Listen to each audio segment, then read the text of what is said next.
Naam, karibu sana katika video yetu ya kwanza ambapo tunaenda katika hatua ya kwanza ya programu yetu au ya kozi yetu ya namna ya kujenga biashara ya uhakika mtandaoni. Na katika hatua ya kwanza ambapo tunajifunza jinsi ya kuandaa ubongo kuweza kumiliki biashara yenye kuingiza kipato kikubwa, namna ya kujiandaa kisaikolojia kuweza kupata mafanikio makubwa. Na katika hatua hii somo la kwanza ni namna ya kujenga nafsi sahihi, kujenga identity mpya ambayo itakusaidia kuvutia mafanikio kiurahisi. Hili somo nimependa kuanza nalo kwa sababu miongoni mwa changamoto ambazo zinawafanya watu wengi wasiweze kufikia malengo yao ni vile tu ambavyo wao wanajiona. Kwa hiyo mtu anajiona katika picha hasi kiasi ambacho hata ukimwambia kitu ambacho anaweza kukifanya, anaona hawezi kukifanya kwa sababu ya vile ambavyo anajiona. Mimi siwezi, mimi sina hiki, mimi sina kile, mimi sijawahi kufanya kitu kama hiki, mimi sio wa hadhi hiyo. Kwa hiyo mwisho wa siku watu wengi wameshindwa kutumia fursa nyingi kwa sababu ya vile ambavyo wanajiona. Kwa hiyo kupitia somo hili natumaini kabisa utaweza kufaidika sana. Tukianza na maana ya identity au tuseme nafsi mpya ni vitu gani? Ni ile picha halisi ya namna wewe ambavyo unajiona, yani zile story ambazo unajiambia kuhusu wewe au vile ambavyo watu wanakuambia na ukaamini kwamba huyo ndio wewe.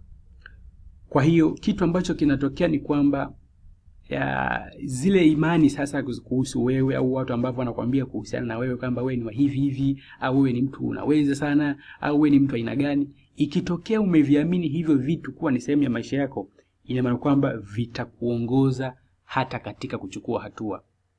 Kama hautajiona kwamba wewe ni mjasiriamali, ina maana kwamba hata zile activities, zile shughuli za kijasiriamali nyingi utakwepa kuzifanya kwa sababu haujioni kama unaweza. Haujioni kama wewe ni mtu wa kufanya biashara. Kwa hiyo namna ambavyo unajiona inaamua sana hata kiwango cha mafanikio utakayoyapata. Ukijiona kwamba wewe ni mfanyabiashara na unaweza kupata mafanikio makubwa, ni rahisi kufanya ni rahisi kufanya kazi ambazo zitakupelekea kupata mafanikio. Ukijiona wewe ni mchoraji, ni rahisi kuwa unachora kila siku na mwisho wa siku ukajikuta umekuwa bora na kupata mafanikio makubwa. Lakini sasa shida ya watu wengi ni kwamba wanahangaika kupata mafanikio kwa sababu ya identity mbaya ambazo wamejenga.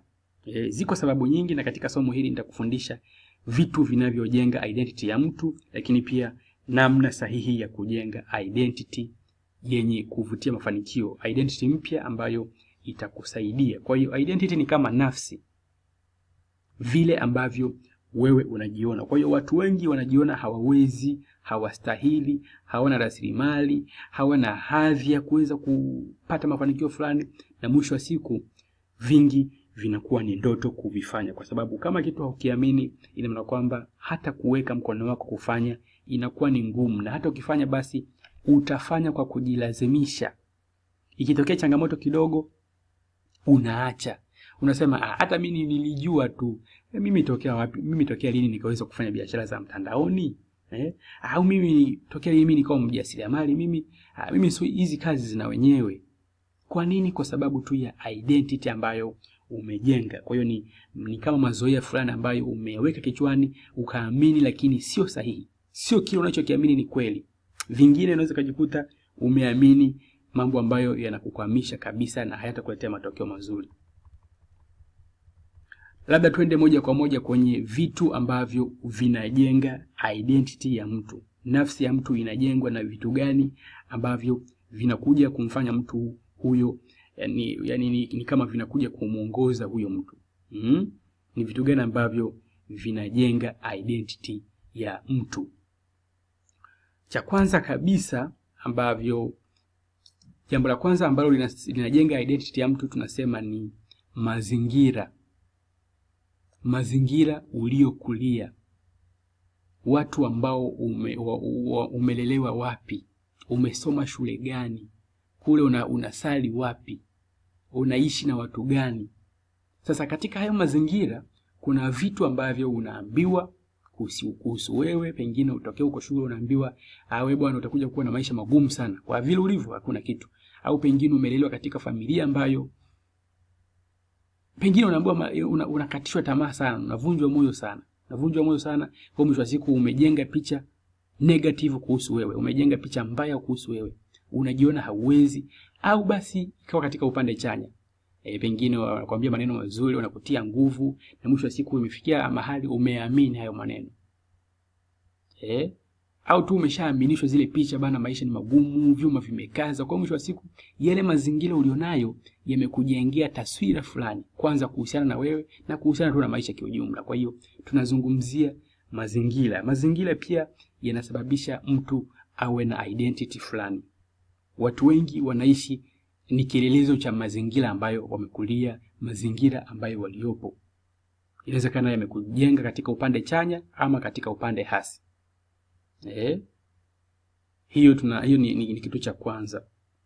Ni vitu gani ambavyo umeambiwa huwezi, ni vitu gani ambavyo umeambiwa unaweza, maneno gani ambayo watu wanakuambia. Kwa hiyo hata wewe jitahidi kuwa unawaambia watu maneno mazuri, hata kama ni watoto wako, hata kama ni ndugu zako, hata kama ni marafiki zako, kwa sababu mazingira ambayo tunakulia yanachangia sana kumfanya mtu awe na identity fulani. Kuna watu wanaishi na picha mbaya kuhusu wao kwa sababu tu ya vile ambavyo waliwahi kulelewa kule nyuma. Lakini kingine ambacho kinasababisha mtu awe na identity fulani, kitu cha pili tunasema ni majanga ambayo mtu anapitia, majanga ambayo umepitia. Kuna watu baada ya kupitia pengine kusalitiwa wakajiamini hawana thamani tena. Kuna watu baada ya kupata hasara kubwa wakasema mimi kwenye biashara mimi siwezi tena. Majanga ambayo umepitia, pengine umewahi kusalitiwa, pengine umewahi kufanywa pengine labda ukatili fulani, kwa hiyo ukajikuta umejiona hauna thamani. Au basi kupitia janga ambalo umepitia ukaweka kiapo kwamba sitakubali haya maisha wengine wayapitie. Pengine umepitia katika umaskini mkubwa kabisa ambao usingependa kuona katika maisha yako. Kwa hiyo ukaweka kiapo kabisa kwamba mimi kupitia majanga haya lazima nibadilishe maisha yangu. Kwa hiyo inategemea pia namna ambavyo unatafsiri. Mwingine anaweza katafsiri katika upande hasi na akajikuta anaangamia maisha yake yote, au mwingine akajenga tafsiri chanya na akawa na identity nzuri. Lakini kitu cha tatu tunasema ni historia ya nyuma. Pengine kuna vitu ulikuwa ukivifanya mwanzo vinatiki vizuri. Pengine watu wanakuambia katika kipindi hicho na kweli ukaifikia sehemu ukajiona wewe unaweza. Pengine labda ulikuwa uko shule, kwa mfano mimi kipindi niko shule nilikuwa napenda sana kufundisha kwa masomo ya arts. Kwa mwisho siku watu wakawa wananiambia ndio unapenda, yani wewe unafundisha vizuri sana, yani uko vizuri sana. Kwa mwisho siku unajikuta unaamini yale maneno ambayo unaambiwa na watu, na wewe kweli unaona hata hivyo mbona nafaulu katika hichi kitu. Kwa hiyo unajikuta tu umeamini wewe unaweza. Ulikuwa unacheza mpira vizuri, au ulikuwa unapika vizuri, ama pengine ulikuwa ni mbunifu wa vitu mbalimbali. Kwa hiyo ukajikuta umeshajenga identity kwa sababu tu ya historia yako ya nyuma. Kwa hiyo mazingira yanachangia identity, majanga yanachangia identity, lakini pia historia ambayo umepitia, historia ya nyuma. Lakini sasa unawezaje kujenga identity mpya, nafsi mpya ambayo itakusaidia kuweza kuvutia mafanikio unayoyataka? Yako mambo matatu pia ambayo unapaswa kuyazingatia ili kuweza kujenga identity ambayo itakufanya uweze kuona mafanikio kiurahisi.